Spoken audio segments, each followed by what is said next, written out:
बिस्मिल्लाहिर्रहमानिर्रहीम। अस्सलाम वालेकुम। क्या हाल है तो हम देखने वालों के सब अपने घर में खुश रहें, आबाद रहें, आमीन सुम आमीन। आज हम जो है वो फिश साफ़ करने का तरीका बता रहे हैं और इसकी जो स्मेल होती है, बू होती है, उसको ख़त्म करने का तरीका बता रहे हैं।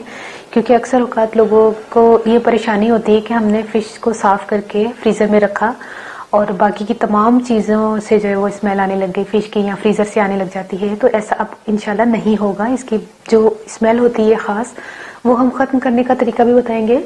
और पहले आपको मैं इसका तरीका बता देती हूँ कि इसको साफ़ कैसे करना है। ये मैंने सुरमई फ़िश ली है और इसको साफ़ करते हैं आपके सामने ही। ये देखिए कितनी अभी मैं लेकर आई हूँ, कितनी गंदी है। ये गंदी तो नहीं खैर कह सकते, लेकिन हमने ये वाला हिस्सा साफ़ करना है। ये तो गोटी है और ये देखें जो ये वाला हिस्सा होता है, ठीक है। आपने फिश को साफ करना है। आपके जो है ना एक बाउल में पानी होना चाहिए जिसमें आपने एक एक गन्नी इस तरह करके गन्नी रखनी है। और ये जो हिस्सा है ना ये देखें, ये इसकी मैल कुचैल जो आपको पता है पानी जो है वो समंदर का, उसकी जो है वो ये गंदगी जो है लगी होती है फिश को। हाँ, चिकनाहट जिन्हें कहते ना पानी दे विच होंदी है, वो उतर जाती है ना, फिर जायका अच्छा हो जाता है। हाँ, छान भी निकल जाते हैं ना। ये अगर ये हम इसको ये नहीं साफ करेंगे तो ये जो आप मैल देख रहे हैं ये फिर हमारे खाने में ना वो शोरबे में आ जाएगी ऊपर, तो फिर वो उसको जायके में छान आ जाएगी ना, मतलब फिश का जायका सारा खराब हो जाएगा। इसको पहले इस तरह करके साफ,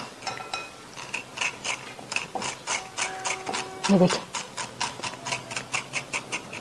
और एहतियात से छुरी जो है वो इस तरह करिएगा हाथों को बचा के।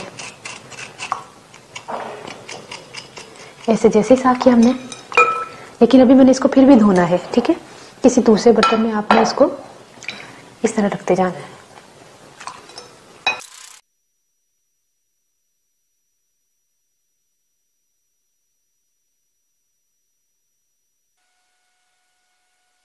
ये देखें तमाम ही फिश जो है वो हमने अच्छी तरह साफ कर ली। आप देख रहे हैं कितना इसका जो है वो ये मैली मैली सी। ये अगर इसी तरह हम जो है अगर ना साफ करें, छुरी से इस तरह साफ ना करें तो इतनी साफ नहीं होगी। और ये जो आप देख रहे हैं ये हमारे शोरबा जो हम बनाएंगे फिश का या हम फ्राई करेंगे तो ये टेस्ट उसमें आ जाएगा। तो अभी ये साफ मुकम्मल तौर पर नहीं हुई, हम इसको 2-4 पानी और धोएंगे। ये देखिए अभी जो मैंने एक पानी इसको धोया ना, अभी 2 पानी और धोऊंगी मैं। ये पानी के बाद एक और पानी से धोऊंगी इसको मैं।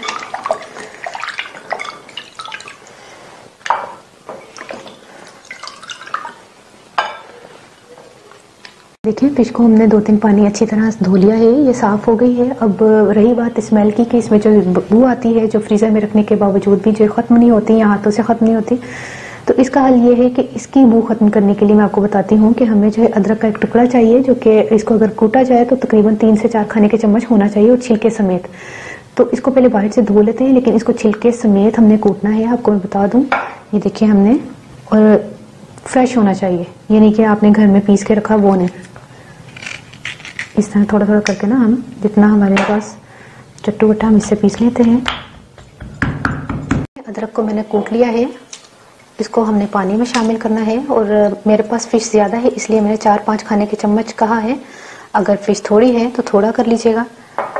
ये देखें, इसमें आपने फिश को डिबो देना है तकरीबन 15 से 20 मिनट के लिए। पूरी डूबी होनी चाहिए, पानी इतना हो कि जो है ना फिश डूब जाए। स्मेल बिल्कुल नहीं आएगी। आप फ्रीजर में रखें, महीनों रखें, नहीं आएगी बदबू इंशाल्लाह।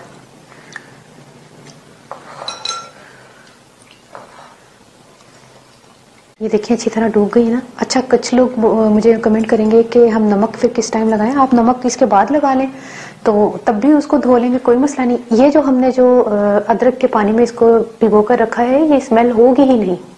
तो इसको आप दोबारा भी धो सकते हैं नमक लगाकर, तो आपको ये बेफिक्री होगी कि जो है ना फिश से स्मेल नहीं आएगी इंशाल्लाह। देखिए तकरीबन आधा घंटा हो गया हमें भिगोए हुए। अब इसको निकाल लेते हैं झाड़ कर इस तरह। अब आपने क्या करना है, एक शॉपर लें, उसको इसमें फिश रख के आपने फ्रीजर में रख लेना है। अभी पकानी है तो अभी पका लें।